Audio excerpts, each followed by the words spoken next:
two activities that cause the most fatalities in young men is the Vietnam War and working on the job. I still like calling myself a lineman. I kind of, once a lineman, always a lineman. I want to make sure, RL is my initials, and I want everybody to understand that stands for real lineman.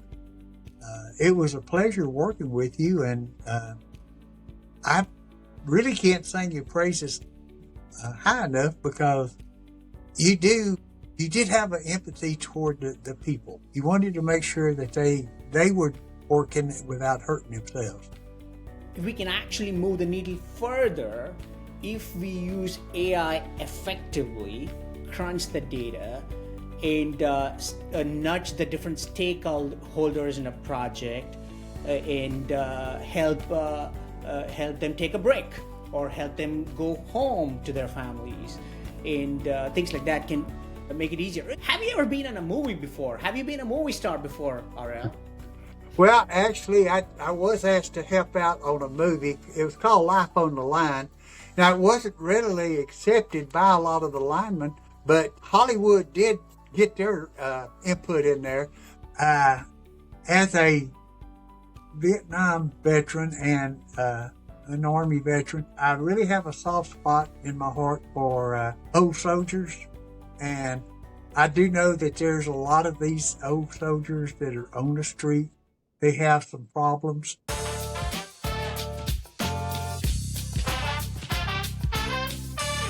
Welcome to a new episode of From Boots to Boardroom. Not every leader sits in a corner office. From Boots to Boardroom shares the journey of those who power America, from the job site to the boardroom, leading with grit, tenacity, empathy, and vision. Today's episode is sponsored by KYRO AI. Digitize work and maximize profits. For more information, visit KYRO.ai. We have a very special guest today. Our guest is RL Grubbs. You can see him wear his Purple Heart cap. Thank you for your service, RL. Super quick intro here. RL has more than 5 decades in the industry. RL, as he likes to say, stands for real lineman, right?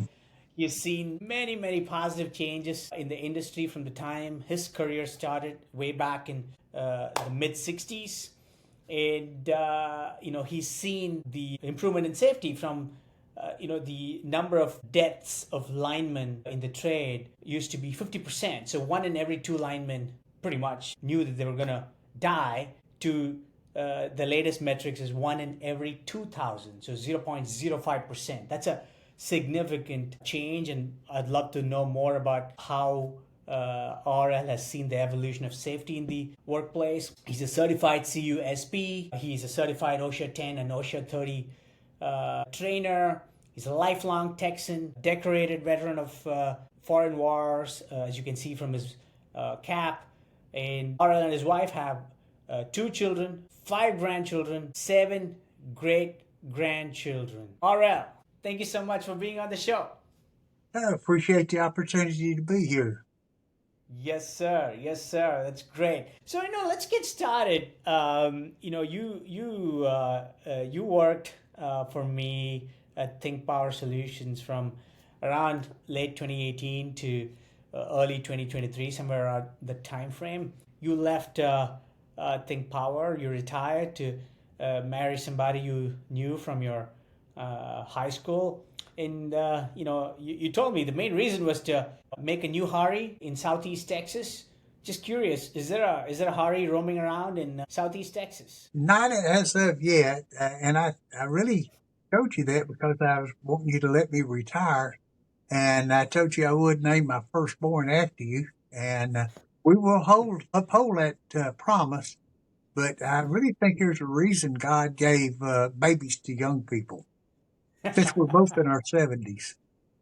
Okay, listen, if there is ever a Hari in Southeast Texas, I'm fairly certain that guy would be the only guy about named Hari in Southeast Texas. I'm pretty sure about it. Right? All right, let's get rolling here, RL. I really want to know your origin story, right? How you got into the trade, how you got into the industry. Give us a quick overview of your start in the industry. I graduated high school, and a lot of young men at that point in time would either go to college or they would buy them a truck and go to work. And that's what I decided to do, was to go to work. Now, I graduated, I was 17, and there was not a lot of job opportunities until another month or so, and I turned 18. Now, in the mid 60s, you were not a grown person. You was not grown until you was 21. So at 18, I couldn't drink, I couldn't vote, I couldn't be a lineman, but I could be a lineman's helper, or what we affectionately refer to as a grunt. So I had to be 21 because of the hazardous occupation. So I was looking forward to grunting for about 3 years. And a couple of years into it, I received a letter from a high-ranking government official urging me to sign a contract with the United States government. So were you drafted or did you volunteer into the army? That's what the letter was. I was drafted. The letter did start Okay. with greetings from your president. You have been selected. So I followed the advice of the president and joined the United States Army. Uh, it did transfer me to the Far East, which was Fort Polk, Louisiana. And I took my basic training there, and then I moved into my advanced training. And what the job they chose for me, and there's really hundreds of occupations that the Army has. They call them MOS. I went ahead and I was what they chose for me was light weapons infantry, which is commonly referred to as a grunt. I was 20. In fact, I turned 21 in Vietnam. I'd been in Vietnam about 8 or 9 months when I become old enough to vote. And I did find out that you could get a hazardous occupation prior to being 21. So, Right. Okay. as, You could be in the military, but you can't be a lineman, right? yeah, So, so you go to Vietnam, just to piece the story together for our listeners here. So, explain to the listeners, what did you do? And, obviously you have a Purple Heart cap on. Give us that story, if you will. How did the incident, obviously there is something behind that story. Please explain to us, give us that story, if you will. okay. Just briefly, yeah, I had progressed from point man to squad leader, and I had some very green troops in my squad, and we encountered a vastly superior force, and I didn't really want them out on a flank position, so I kept them in the middle, and I took flank, and there's a Vietnamese VC Viet Cong was probably a little bit better at his job than I was at mine, and you should never raise your head up when you're facing a superior force too many times in the same position. And I evidently made that mistake. And he was waiting for me, and I did take a AK-47 round. Uh, Wow. Wow. I did. Where did you take the hit? Well, I was, laying down, of course, and it entered my right shoulder and exited my left hip. So it Wow. did quite a bit of damage to the lung, one lung, broken ribs, punctured lung. And I was able to get up and move back to where our medic was. And he asked me if I could run, and I told him I don't think so. I didn't have enough air to run since my lung was filling up with blood. So You didn't they have called a enough lung. helicopter for me, and they're pretty nice people. They gave me a ride back to the hospital. Huh. I stayed there for a couple of surgeries. They moved me down to Cameron Bay. Food was a little bit better there. And you don't heal very rapidly in Vietnam, so they shipped me to Japan. And from there, after a couple of weeks, they said, there's not much we can do for you. We're going to send you back to the United States, and your tour of duty is almost over, so you will not have to return to Vietnam. So they shipped me to San Antonio, Brooks Army Hospital. And after a couple of weeks there, they said, you're healing fine. Why don't you go home? for a month and then come back. And so I decided, I think I'd rather eat mama's cooking than Army chow. Who wouldn't?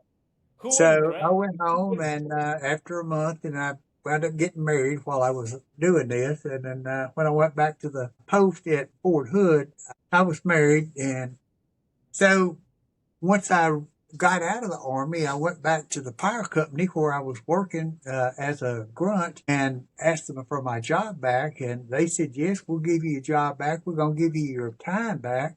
In fact, we're going to give you your military time as it was good time. So I had several years seniority. And so the next opening for lineman, they asked me if I'd be interested in it. I jumped on it, and I started off. Now, I wasn't a lineman. I was a plumb sum. I was an apprentice. But about 4 or 5 years later, I did receive journeyman status, and I could legally call myself a lineman at that point in time. And I still like calling myself a lineman. I kind of once a lineman, always a lineman. Got it. Got it. Wow. What a story. Honestly, what a story, right? Story of valor, bravery, service to the country. Thank you so much. Obviously, we're all enjoying the freedoms thanks to you and your generation, obviously, right? So, and the greatest generation as well. So that's it's fantastic. So there you go. So you joined as a grunt to, I guess, today's entity. Back in the day, it was Gulf Power, I guess, right? Is that right, RL? Yes, sir. I had, as a lineman, we did transmission and distribution was one word at that point in time. Almost all of the structures were wood. They still had some steel, but we didn't use specialized equipment. We climbed the poles or the towers and worked them that way. So I remember one time I came down off of a 225-foot river crossing tower, and they put me on an underground job the next day. So I went from 225 feet in the air to 4 feet underground. So it did make me a well-rounded lineman, though.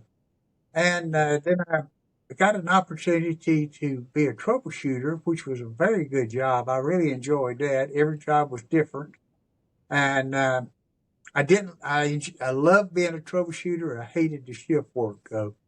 So they asked me if I'd like to go back to the line crane because they were looking at making a foreman.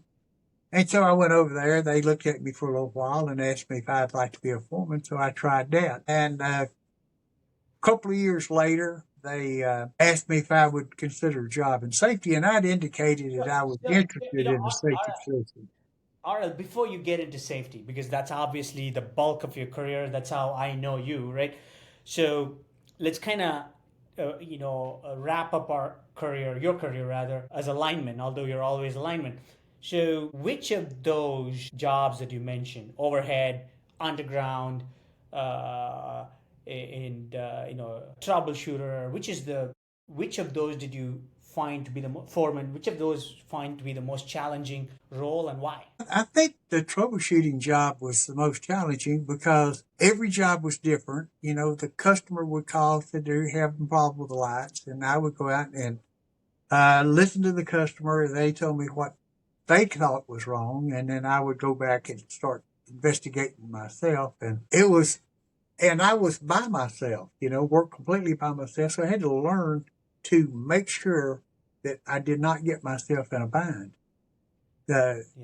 That's what made me very self-aware, and I think it helps me quite a bit when I become moved into safety professional. Because self-awareness is critical, because troubleshooter, you're out there figuring out why lights are off, middle of the night, dark alleys, so it's not going to be, it could be an unsafe environment. So you really have to be self-aware. Is that a fair way to put it? Correct. And you had to be careful where you walk. You had to be careful certain neighborhoods where they may be unsavory, where drug use or some other illegal activities. You had to not make sure you did not put yourself in a position that you could not recover from. Interesting. So, before you get into safety, so that I'm pretty sure you've had some very interesting stories in your life as a troubleshooter. walking some probably tough neighborhoods and whatnot.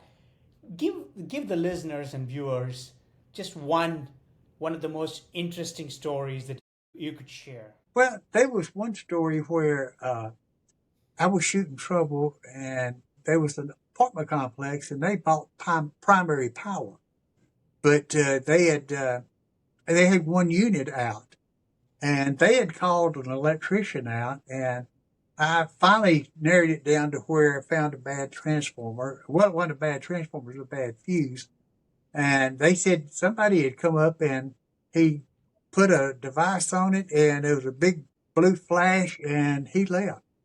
And you hear a lot of stories from the customers. And, okay, I heard that, but I want to investigate to make sure it was true. And I got over and got to looking, and what he had done was going to test a fuse, and it's a big silver sand fuse, a large fuse. So he put his voltmeter on the top of the fuse and the bottom of the fuse to see if it was open. What he didn't realize that was primary voltage, which was 7,620 volts, and I did find the burn marks on the fuse. So that was fairly interesting that an electrician would go out and try to check voltage on a primary voltage with a fluke. And that's the only time I'd ever seen anything like that. But then we called the company he worked for, and asked if he was okay. And he had not reported his injury to them. So I think, I don't know whatever come of that, but I'm sure they did bring him in and take him to task for that. Wow. What an interesting story there. So, all right. So now you get an opportunity to move into safety. I guess you go to college or something like that. You get a degree or something like that, and then move into safety. Is that right? Yes, sir. When I first got into safety, the job mainly was to keep people from dying on the line. And I don't know if y'all are knowledgeable of the incident triangle. It's kind of a triangle where you start off with near misses, so many near misses, and then you come up with the triangle gets smaller, but you come up with minor first aid injuries, then you come up with OSHA reportable injuries that move up to disabling, and then the very top of it is a fatality. Well, what we focused on was the very top of that triangle. So just to make sure that people are tracking, because this is an important part, you have the safety triangle, right? Split up into 5 parts. In the bottom is near miss, right? Am I right about that? Yeah. Okay. For bottom is the near miss, and the next level is injuries, right? OSHA recordables. Is that right? Yes, sir. Well, first aid reports, falling in there, they get more and more serious as they work their way up.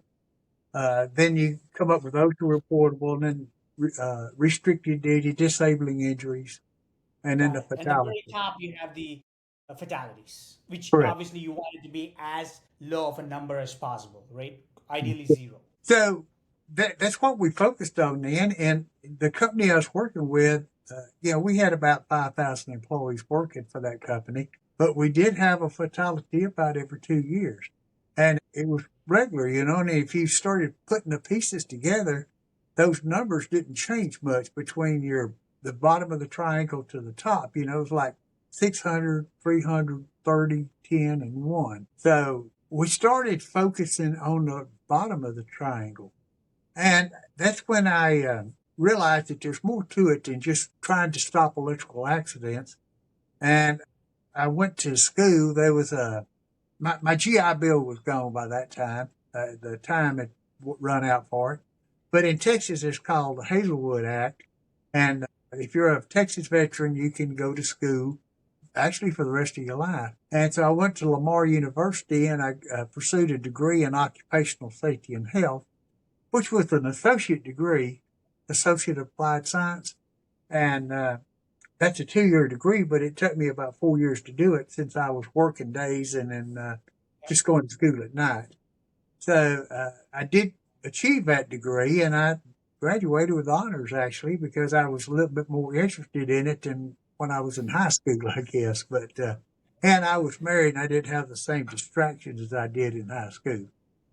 But I continued pursue my education because as a safety professional, you don't just stop learning. There's lots of information out there. A lot of people have found ways to network with other safety professionals. And there's no competition between safety. I understand companies compete with each other, but as the safety professionals, we did not compete. And we would willingly share our knowledge with other companies, and they would share with us. So it was a very good network for doing so, and well worth it wasn't very expensive either, and it was well worth the money. So you go to school, get your diploma, associate's degree, right? Before we go further, I think the Texas Hazelwood Act, right? Is that right? That actually allows the kids of veterans also to go to school at minimal or no cost, something like that, right? If I remember right. Yes, sir. You have to be a Texas veteran. You have to go into the military from Texas. And that's what I did. And I made the application, and it was really no problem at all. Where everybody else was writing big checks every semester, I was paying for like student parking and student activities, which we never used. And I was buying my books, but I was writing a small check where they were writing a lot bigger checks than me. So it was a good benefit. Awesome. All right, so you get into safety, and obviously we talked about the triangle. The triangle was not where it should be. The top of the triangle had too many fatalities. So which year was this? What year was this? This was in the early 80s whenever I started this, and I completed my degree, and I started working toward trying to move that. I never could stop. We still had fatalities in the company, but instead of every 2 years, it went to every 5 years, then every 10 years. We was able to move that time frame. I really think that this is a very good method of, you don't just focus on the worst injury, you start focusing on the smaller things. And that's, from stopping people from dying on the line, I started looking at, the chemical hazards, ergonomic hazards, asbestos, hearing loss, things of that nature. And really it was a benefit to the employees as we started trying to help them with these things where, you hear about broken down linemen, you start climbing poles for 20, 30, 40 years, and the knees, the elbows, everything's going bad. We started trying to figure out how can we fix things like that. And the top of the triangle was pretty much taking care of itself. Now, we did focus on it quite a bit, but it seemed to move as our incident rates got better and better. So it was a clear measurable. So this was 80s. OSHA was formed established in 1967, right? Around that time, a lot of fatalities, 1 in every 2 linemen, like you and I talked about, and then you go to 80s, the numbers improve. So before you go further in your safety career, RL, let me ask you this question. In those days, 60s and 70s and early 80s, was there a pushback to the establishment of OSHA and some of the regulations that they were introducing, obviously in good faith, right? I'm sure not every one of them resulted in success. I mean, I'm sure they had to make some changes, adjustments based on real life experience and things like that. But give the listeners an idea as to the initial reception of OSHA by 2 different communities, right? One is the worker angle, right? The second is the business angle. How did the businesses handle it? And let me actually ask you for 3 different angles. And the third is the safety professionals angle. So how was OSHA's establishment and the regulations received by employees, safety professionals, and then the businesses? When OSHA first formed, there was a lot of pushback, both from the companies and from the employees. OSHA started coming in and telling the companies that you have to do the things that they had to do, and which was not well received. And the employees, and I was an employee at the time, and said, well, how can this politician in Washington know what I do for a living. What OSHA did, they didn't sit down and write all these regulations at one time. They went out to industry and said, send me your safety rules. And they sent them safety rules. And there was a lot of different organizations that had different practices. And OSHA just started writing them into law. One example was that there was a company up north that got in the winter when the river froze, they would go out there and cut blocks of ice and store it in the ice house to use in the summertime for cooling their water, making ice water. Well, they had a rule, because that was not potable water, that ice could not come in contact with the drinking water. And so OSHA made it a rule, which made it difficult for anybody else to make ice water. And OSHA finally realized that they had some rules that are not practical. Yeah, so hang on one second. This is interesting. So ice could not come in contact with drinking water. Is that right? Right. They had to Wow. put it in a container, seal the container, and then drop the container into the water. Huh. Interesting. Interesting. So that is obviously the unintended consequences of some regulation that was drafted by Correct. OSHA, right? And then I'm assuming that got fixed, right? They Yeah, fixed it. and OSHA reduced thousands of their rules, to try to make them a little bit more understandable. And then they started putting groups together to study the rules, and they're still making changes. Just a few years ago, they made a lot of change. The construction industry and the general industry, which is two different rules in OSHA, and they had different regulations, like different approach distances and things of this nature. But linemen, when they went out working, depending on what they were doing, they would move from the construction to general industry, sometimes back and forth during the day. Kind of an example, like if you replace a light bulb, that's general industry. But if you went over there and replaced that socket where you had to go in and work on the wires, that's construction. If you went out and replaced a 30-foot pole with a 45-foot pole, you went from general industry to construction. So the rules bounced around quite a bit and made it very difficult to come up with a rule and a process for people to go out and work. So OSHA came back and they made those rules mirror images of each other. They made a lot of changes. In fact, I was working for a company at that time that asked me to find out what changed, and I got to looking, there was 1,600 pages. And so I got the opportunity to read 1,600 pages of OSHA regulations and see what changed. And I found that there was quite a few changes in there. It made but it makes it easier to follow the rules. Yes, no, I get actually. I do have a question which I'm going to hold my thought because I want to finish this conversation before I go to that follow up question. So pushback from employees, pushback from definitely businesses because it made it harder. You're putting checks and balances in place, which businesses generally don't like, right? What about safety professionals, people like you in your profession? Did you like what they were doing? OSHA was doing? It made the job easier sometimes when I had the force of law behind me, but it still kind of aggravated me because I was the safety professional for a line group, and I still had those people telling me. But actually, one of the things that we do right now when we teach OSHA outreach, you're in construction, there's about 2 hours you have to spend on introduction to OSHA. And I have really changed a lot of people's minds when I start showing them the incident rates for pre-OSHA and post-OSHA.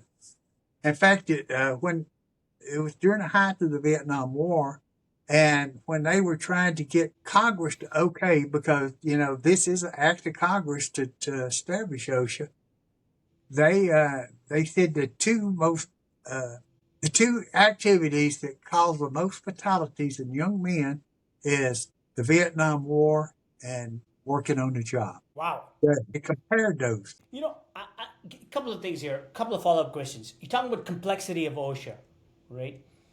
Even today, honestly, RL, one of the questions I have, jumping to today, and then let's go back to your career. I see safety manuals sometimes become very complex, right? Because you write a safety manual, your client comes in and says, "Hey, we need this section." You add a safety section, and yes, intent is always good, but how many people can read 700, 800,000, 1,500 page long safety manual, and then companies expect employees to read it onboarding, they say I sign off on reading the manual. It's impractical, right? It's just like the fine print of any software that you sign. You never know really what you're signing up for. Why is that still the case? Are we going back towards a complex situation unintentionally, and is that going to come back to bite us down the road? The potential is there, and like the EPA, Environmental Protection Program. Prior to that, we had rivers that would catch on fire. Went to work in the power industry in a highly industrialized area called Port Arthur, Texas. Lots of petrochemical refineries, and some of those, uh, when rain would come up and you was wearing a white T-shirt, you'd get black. The rain would leave black spots all over your shirt. It was that bad. They have stopped all of that, but it's possible they have went too far with it to really cripple industry. So you have to temper what is, you will never get 100% risk free. There's always some risk involved. Uh, we cannot legislate risk free. Uh, the thing that injures lots of people every year is the act of operating an automobile. But Yeah. we are pretty much set up to where we have to have that every day. But the fatality rate for automobiles is really outstanding. Yeah, yeah, it's crazy. Let me ask you this. I mean, talk about regulation. Why is it that people? I mean, I took my phone here. Why is it people are looking at a phone like this, literally like this, and then driving? I see them every day. It scares me. Why are there no laws that make it illegal? I'm just curious. In fact, the only laws that I know of is during in school zones where you cannot talk on the radio or you can't use the phone, you can't utilize them. I don't know why, that a lot, in a commercial vehicle, you can't use a phone. I think you can use hands free, completely hands free, where you tell it who to call and it will call for you. But uh, you're absolutely right. I've seen people with their holding it up over the steering wheel and steering with the back of their hand and reading or watching movies on it. It is genuinely crazy, right? Okay, so we've talked about the complexity. We talked about EPA. It's kind of beautiful, right? OSHA, they kind of over regulate and pull back, being practical, come up with safety manuals. Maybe they're trending towards being too big, too much. Let's see if that gets a pullback, right? And then we talked about EPA maybe overregulated, right? Because we have to have industries thrive. So businesses push back, but I'm assuming over time, in time, because of the benefits that safety invariably has in any business, right? I mean, you talk about the triangle, you go from one fatality every 2 years in your example to the last number I heard you say was 10. So when that number increases at the top of the triangle, or rather, the top of the triangle, the number decreases to zero, but the zero remains for a longer period of time. That's good for business because your trained employees are there longer. You don't have injuries, which injuries cost money, liability. Insurance rate goes up because injuries, OSHA recordables has an impact on EMR, total recordable incident rates, TRIR, all these things. So over time, I'm assuming businesses and employees turned around and came around to believe in the mission of OSHA, and it's a good thing to be safe, I'm assuming, right? And I know employees have appreciated OSHA, whenever um, they have prohibited some very unsafe acts. They still have not regulated how many hours. If you're driving a commercial vehicle, you can only operate so many hours a day. But they still have not stopped linemen from working 24 hours or greater. I think, there's still room for improvement, and there's things that can be done to help. And I think we are slowly moving in the right direction. Yeah, that is something that you hit a good point out there, because a couple of things, when you were leading the health and safety program at Think Power Solutions, we participated as a company in the suicide prevention week, because suicides are one of the it's highest in the construction industry, if I remember right. It is the highest of all industries. Suicide is highest in the construction industry. My guess, you probably know the facts on this better, is because long days away from home, long hours, like you just talked about, right? And touch upon that topic, right? Some of the issues in the construction industry, obviously, that extends into the line industry. Can you talk a little bit about that? The hours of work, a lot of our people are driving a commercial vehicle, which limits their hours of work. But whenever a storm, a major disaster, something like that takes place, then the hours of work, several of those regulations are, after a declaration of emergency, a lot of those regulations go away. Now, I think a lot of the companies have realized that it's unsafe to work people 24 and greater hours. I have worked like that before, and I was making mistakes after a period of time that today I would run somebody off for making those same mistakes. I was just, completely exhausted. So I think a lot of the companies are starting to limit how many hours they want to work people, even if there's a major disaster, Hurricane Hugo or something like that. They still found that, if you work them too many hours, you start losing productivity. So giving them about 8 hours off every 24 or something similar to that, giving them something to eat. A lot of times they forget about that. The trucks need to be fueled, and so do the line hands. Yeah, no. Mistakes creep in. I mean, our old friend Jeff White always used to say, from a human performance angle, a normal human being makes about 3 to 5 errors in an hour, but when the same human being in a highly stressed environment makes 12 to 15 mistakes in an hour, right? So you start working 15 hours, 20 hours, 24 hours, clearly you get stressed and more mistakes creep in. And the idea is, when you make 3 to 5 errors, they can be small enough and the number of errors is only 3 to 5. When you make 12 to 15, you quadruple the chances of some of those mistakes being fatal, right? That's the problem, right? So it's a really good point out there. So we were in the 80s, and then so you continue your career in safety. Just keep going. All right. Yeah, when I said that we have went from, when we first moved from a telegraph and telephone lineman to power lineman, and we had one in 2 fatalities, and now we've got 1 in 2,000. And we say, man, look how good we've improved, and you puff your chest out and say we're doing great, unless you happen to be that 1 in 2,000 or closely associated with that 1 in 2,000. So we're always So going to have to for the improve. listeners here, RL, just for the listeners, 1 in 2 is 50%. So if you're going into the line trade in the 60s, there's a 50% chance you're going to die on the job.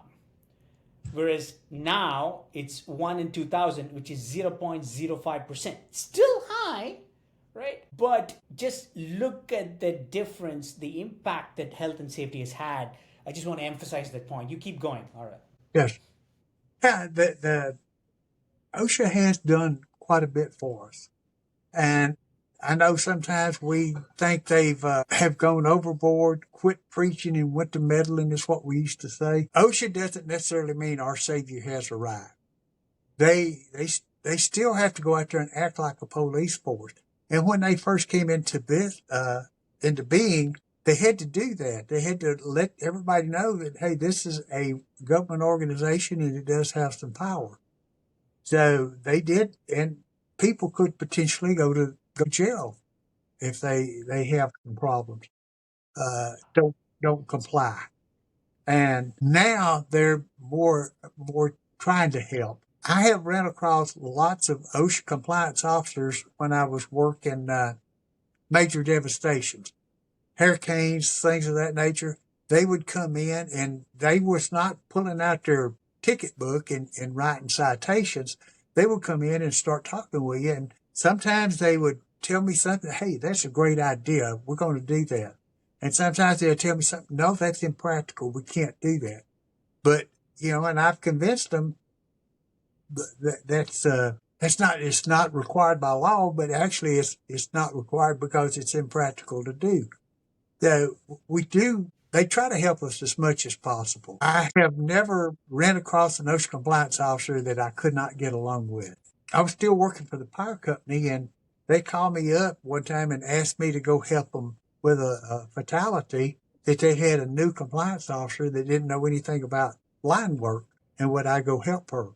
And I did go over there and work with them, so that shows that I've kind of developed a rapport with them, and I've not really tried to hide from them. I think that their heart's in the right place. They're trying to help, and I think they're a bunch of dedicated safety professionals, everyone that I've run across. And whenever I'm teaching OSHA compliance training, OSHA outreach, I always emphasize that. I spend the whole 2 hours kind of singing the praises of OSHA because they have done so much for us over the years, even though they're aggravating at times. I know one thing.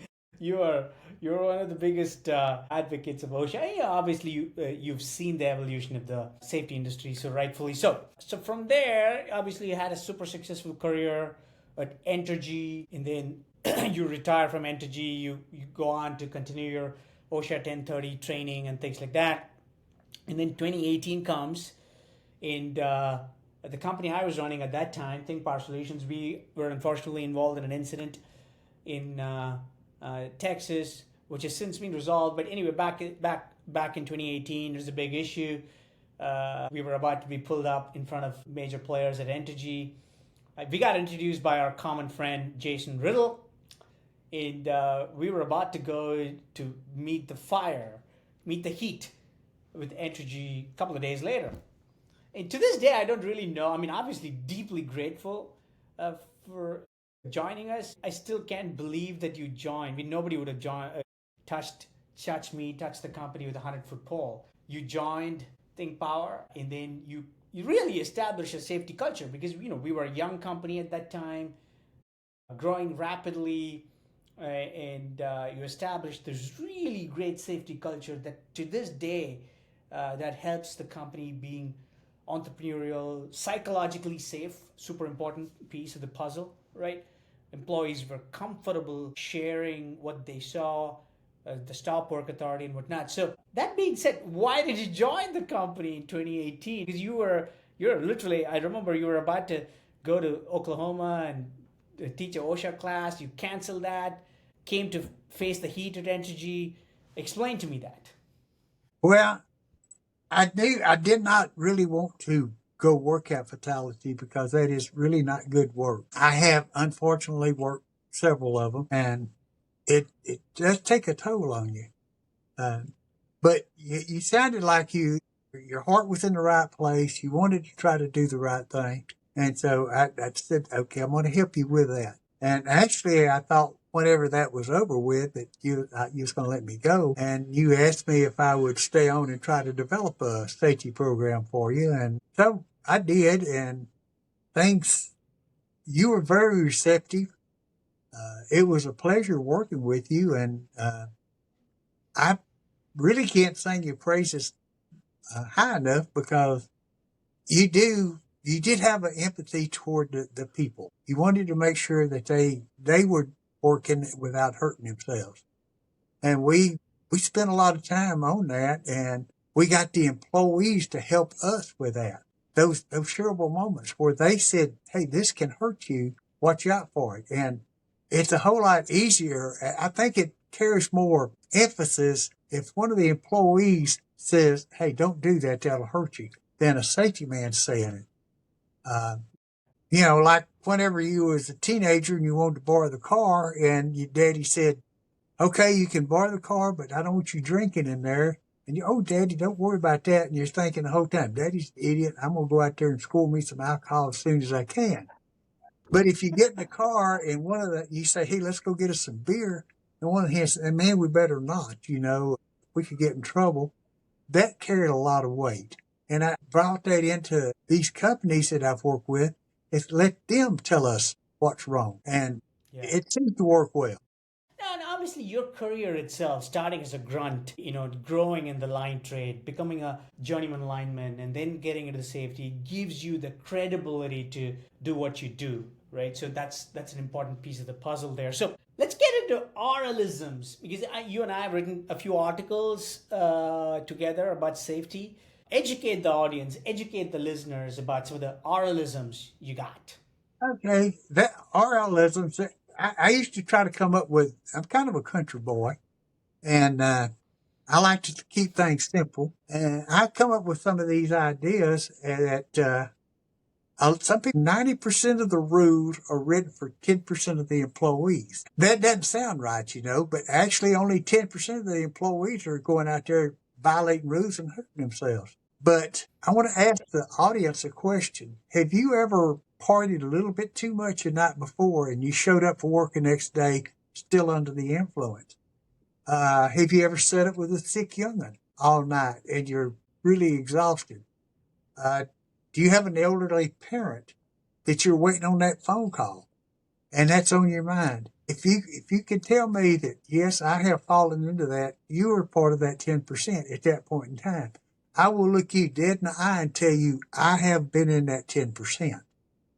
The trick is you don't live in that 10%, but you have to be thankful that somebody has put some redundant rules in place that helps you make it through that 10%. So when I say 90% of the rules are written for 10% of the people, that's what I mean. Yes.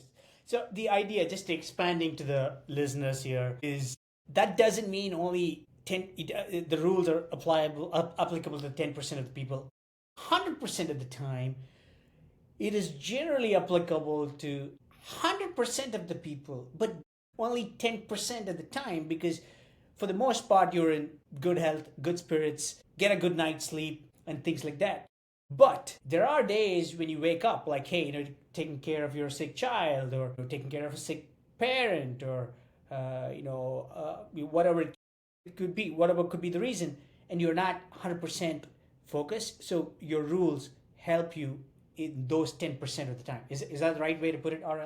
Yes, sir. That's a good way, and that's the reason you helped me so much on those articles, because you did take the country out of a lot of those articles and make me sound like a professional. All right, what is the other one? Another one is, I would call it the rule of should. I've been writing safety rules for a long time, and there's normally two types of rule. One of them is a should rule. This is a good idea, but you can deviate from it if there's a good reason to. The other one's a shall rule, which says this carries the force of law. We don't have the authority. We have to follow this to the letter. But I think the most important one is a should rule, not necessarily either one of those rules, but the rule of should. Whenever you're out working and that voice of self-preservation tells you, I should reposition this truck so I can reach it easier and safer. I should reposition my ladder. I should put some additional covering on there. I should take this extra step.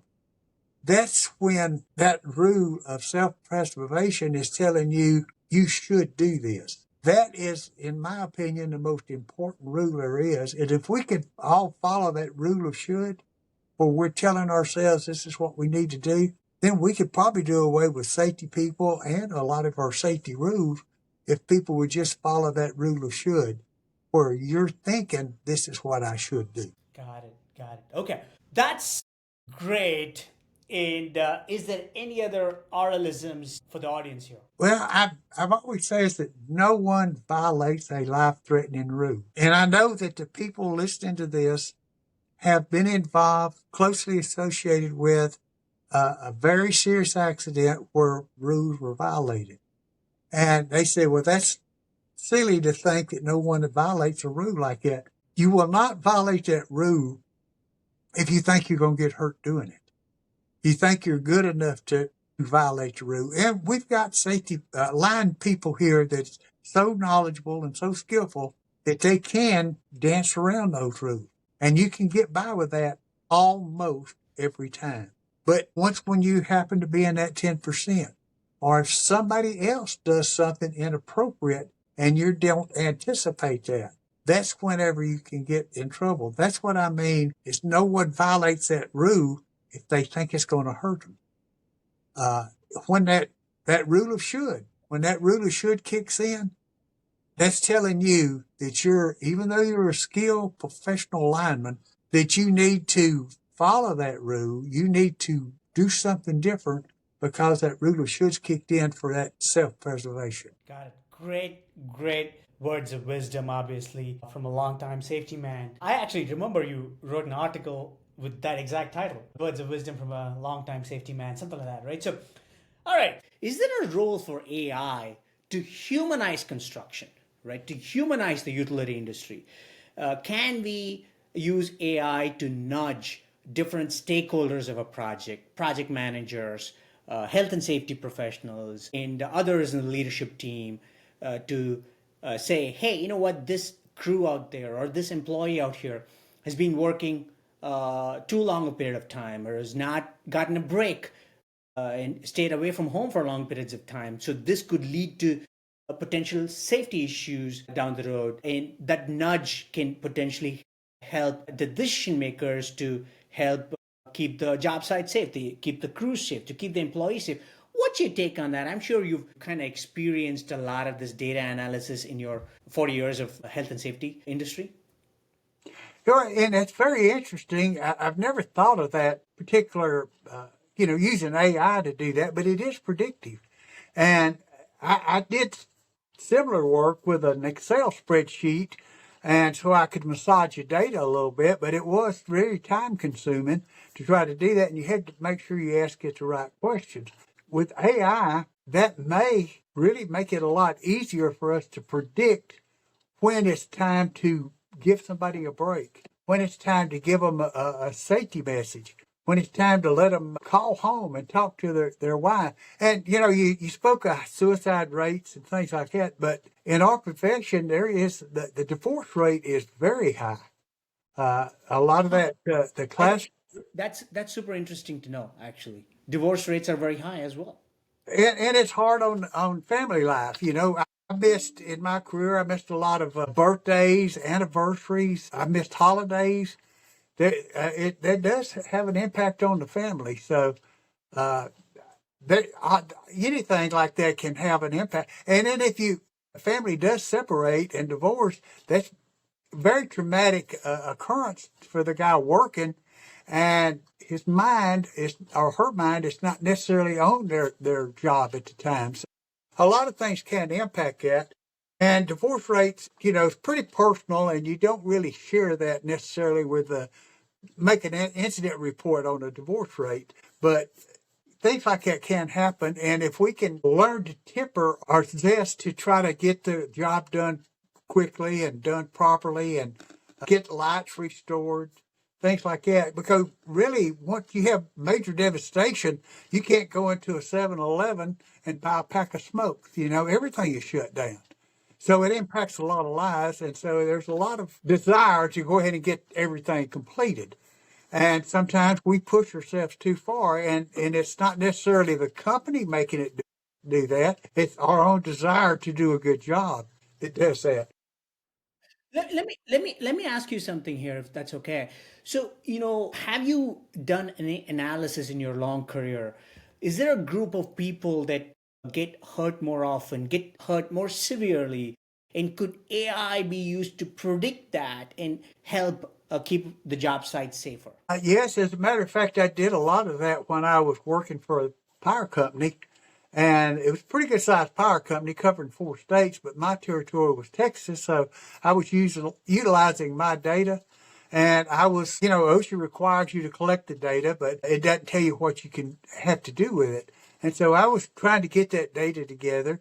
I had a theory that the younger people had more incidents, but the more seasoned people had more severe incidents. And so I started looking at it from there. Did your data prove it out, RL? It did. It showed that the younger people did have a lot more, but the more serious, the ones that was in lost time or restricted duty or even worse, were people that had more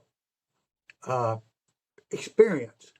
And I think they were relying on their experience instead of, and you can get by with that almost every time, but it's one like that rule should, that 10% that the safety rules were written for, but that is a sliding scale and everybody's in that 10% at one point in time. And even if you're a seasoned employee and you happen to be in that 10% that day, it's something unforeseen occurs and you don't recognize it and you can get hurt. I think that's what contributes a lot to that. But the data did show that more seasoned people had more severe incidents. Yeah, no, that's interesting. So you did the analysis yourself manually using spreadsheets. There's tons of data out there now that OSHA has been established many decades ago now. We brought the fatality rate in the line industry from 50% to, I think we did the math. It's now 0.05% or something like that.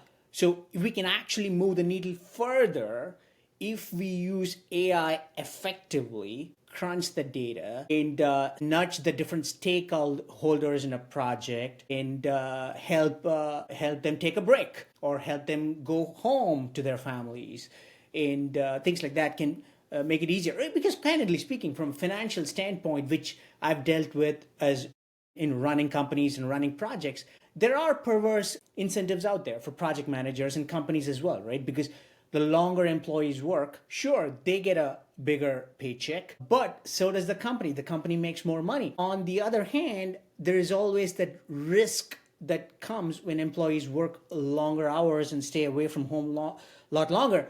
It might not happen all the time, but it does happen, as your data has proven to be. So if the employees going to be safer, if the divorce rates are lower, the suicide rates go lower because of these nudges, that means that it's worth the trade that we are making as an industry to, in the short term. Yeah, sure, economic benefits may not be that great. You may make less money, but in the long run, you're keeping them a family together. You're keeping the employee safe, the crew safe. And that is a big economic trade that most companies, I would do it, and most companies would do. And if AI can help us get into that direction, I think it's a great way to use AI in a positive way. Don't you think? I agree. And I did the same kind of database with vehicle accidents. And I did determine that there was a particular time of day when almost, a big percentage of them occurred and a particular day. And so I started putting an emphasis program with the dispatchers, had them on all channels, or all talk groups, give a safety message on driving at that particular time. And I was able to make some changes. We still had some vehicle accidents. We never was able to go down to zero with that, but I was able to change that day where I put the special emphasis. I quit having them at that day or that particular time. So there's things that you can do that's not necessarily going to cost the company money. It's just to give a safety message on occasion. I tell everybody to, hey, take 5 minutes and call you home. Just talk to your wife, talk to the children, reconnect with them, take a break and go drink you a cup of coffee, sit down under a shade tree for a while. There's things you can do that's not going to cost the company a great deal of money. No, I agree with you on that. I think if AI can help us analyze data and keep us safe. I mean, because when I took defensive driving class, I remember recognizing that, hey, majority of the accidents, a huge number, I can't recall now, but a very big number, more than 70-80%, accidents takes place much closer to home, which you may not intuitively think, but you can tend to relax as you get closer to home, known roads and whatnot. So that causes more accidents closer to home. So these kind of data is out there, can be analyzed. AI makes our job easier. It nudges different stakeholders in a much more easier manner, robust manner, and hopefully we can use that to make the industry safe. That's a phenomenal way to look at it. So let me ask you a little bit about this. I know you're super generous with your time to come on this podcast, and the listeners are going to benefit greatly from this, right? Have you ever been in a movie before? Have you been a movie star before, RL? Well, actually, I was asked to help out on a movie. It was called Life on the Line. Now, it wasn't readily accepted by a lot of the linemen, but Hollywood did get their input in there. My job was to actually say, okay, this is possible. No, this is impossible. We can't do that. And John Travolta was in the movie. A lot of very good people was in the movie and I was actually in there. That was part of that was my compensation, I guess. I got to sit in the movie. It was a bar scene with the bikers and a fight going on, and John Travolta stood up, and the bikers stood up, and at that point in time, everybody in the bar stood up, every line in. But that was actually based on some experience when something like that actually occurred, where one of the locals, several of them stood up, and everybody in the bar stood up, and everybody kind of calmed down then. So that has happened. But Man, so you're a movie star, and we're honored to have you on the show, my friend. Well, actually, if you look at the credits of where everybody's name comes through and what they did under lineman technical advisor, you'll see RL Grubbs. So I did get my name in there. So that's my one shot at fame. So the name of the movie is Life on the Line, right? Life on the Line. John Travolta, and there you have it. RL, which stands for Real Lineman Grubbs, was on a movie, and he's gracious enough, generous enough with his time here today as well. Let's kind of go into some rapid fire question. You ready? Yes, sir. You getting nervous? A little bit. Come on, man. You've taken a bullet. You've got a Purple Heart. You can't be nervous. So I'll tell you what. You've always been impressive. You always impressed me with your ability to use technology. For a guy who lives 17 miles from your mailbox, really out there in the country, right? You do handle technology pretty well. So that's pretty impressive. So tell me this. So when a mailman comes and wants to deliver a package, does he give you a call from your mailbox? Do you have to hop in the truck and go to the mailbox 17 miles and the mailman is sitting there smoking a cigar? Or how does it work there? Well, actually, there was times because there was a mailbox was in front of a house, and a lot of times they just put it inside the fence, any package I had. And it took me quite a while to make sure they understood. Look, there's several mailboxes there. They don't deliver back down to where I live. Putting them in that man's yard is just going to aggravate him because he's either going to have to mow around them or bring them to me. I finally convinced a lot of the agencies that, give me a call. I will come to get it. Or a lot of times now they're just putting a note in the mailbox and say it's at Silsby post office or something, and I can go there and pick it up. Interesting. I think our friend Jason Riddle has the same issue, and he once complained to me that, hey, the turkey you sent me for Thanksgiving, it got spoiled by the time it came to my house. I said, my friend, it's because of where you live, my friend. There's nothing much you can do about it. So anyway, continuing our rapid fire questions here. Professional sports or, high school, college sports? I like really high school. I like high school football. I got a grandson playing. In fact, I went to a scrimmage yesterday evening. We drove over there to watch him. I like before they get in there and making a living doing it, high school football, high school basketball, little league, even with the young ones out there with the T-post, that they're hitting the ball. I really enjoy going and watching those more than I do the professionals.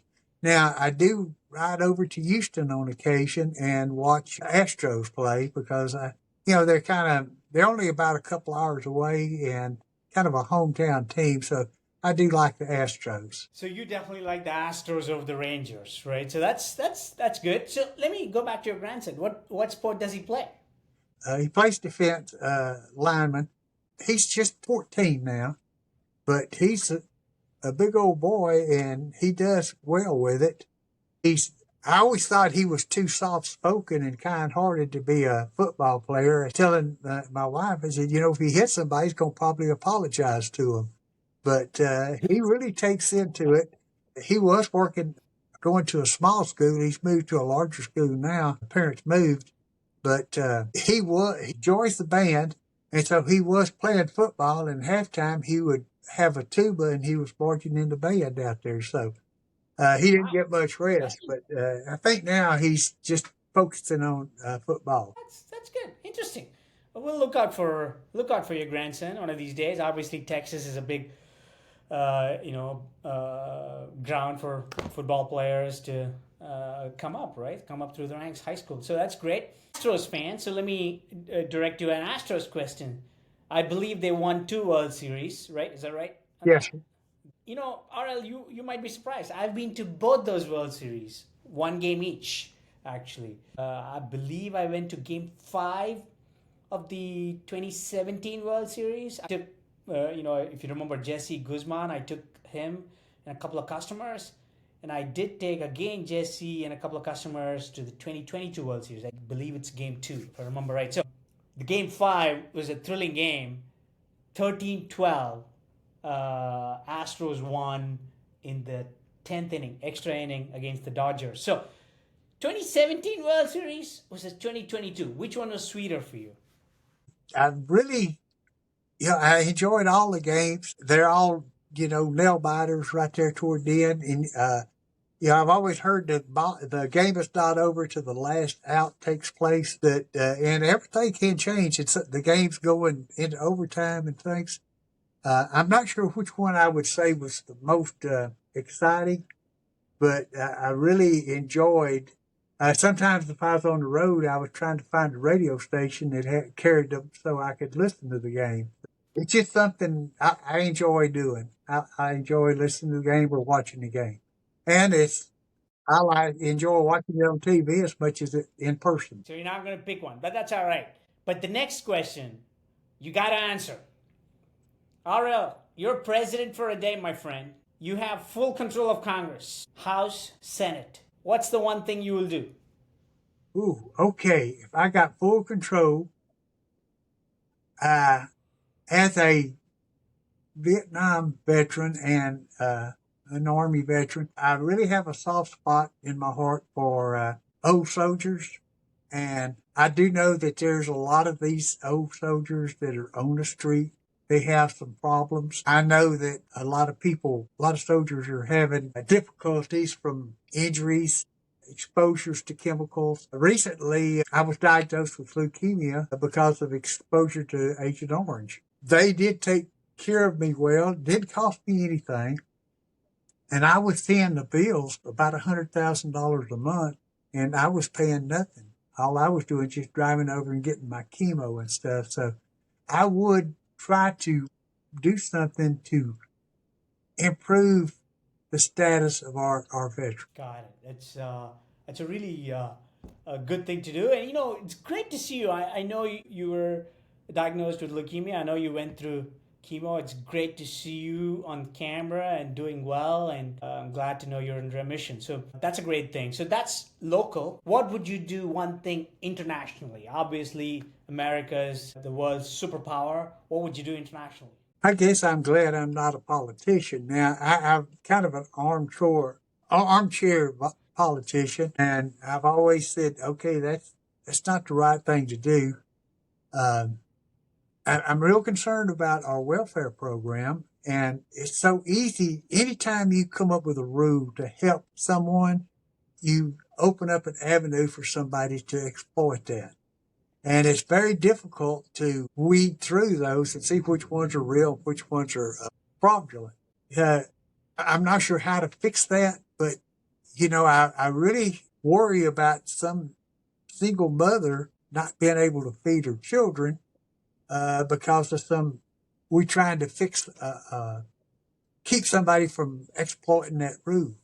So I don't know how to fix that, but I would like to put some people in looking at how can we fix something like that. Interesting. That's a good thought. Listen, RL Grubbs, that is a pleasure having you on the show. Honored to host you on the show. If people want to reach you, I know you're a certified OSHA 1030 trainer. What is the best way they can reach you? Well, the best way would be to email me because I've really been getting so many spam calls. I put do not disturb on my phone most of the time. Or you can email me at Texas Safe. That's what I was using whenever I first started consulting. Texas Safe at AOL.com. And now you have to spell it out, Texas and Safe. There's a double S in there. A lot of people will leave that out. So I really enjoy that. I enjoy teaching, and I've tailored all my classes to the line industry. So, and I try to get the audience as involved as possible. It's a lot easier teaching seasoned linemen than it is teaching. And I go over and volunteer at a lineman school not far from here. But these people were making hamburgers yesterday, and they're learning how to build power lines today. So it's kind of hard to get their attention. You need more of linemen now because of AI, the thirst of power is going up. I don't know if you know, but the industry has invested $1.3 trillion from, I believe, 2014. It's going to invest $1.9 trillion by 2029. It's just crazy. I mean, the amount of power that these data centers need. So yes, what you describe is, it's going to happen more and more. They're going to be flipping burgers one day, and they're going to go into the line trade tomorrow. So we need safety professionals to keep the industry safe. For the audience, again, RL's email ID is texassafe@aol.com. And my friend RL Grubbs, I can name in a handful of people who made a significant difference to Think Power Solutions. You were one of them, without a doubt, right? You just made a significant difference. Well, I appreciate the kind words.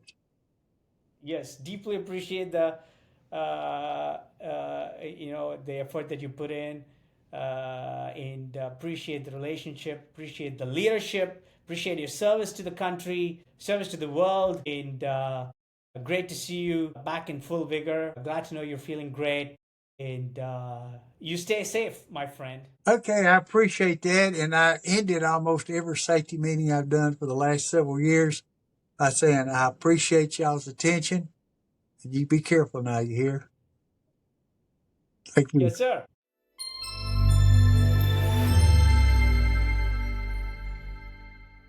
Coming up next on From Boots to Boardroom. In the back office, the use of AI to improve WIP reporting, as we talked about, improve data analytics and AP and AR.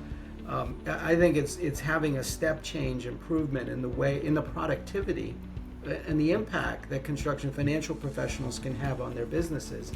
And the fear has been that AI will take jobs away. I think it's more about AI making organizations more productive, and that more productive capacity will create other jobs and different jobs. Neil Shah, President and CEO of the Construction Financial Management Association, shares how data, finance, and smart risk management are reshaping the $22 trillion construction industry.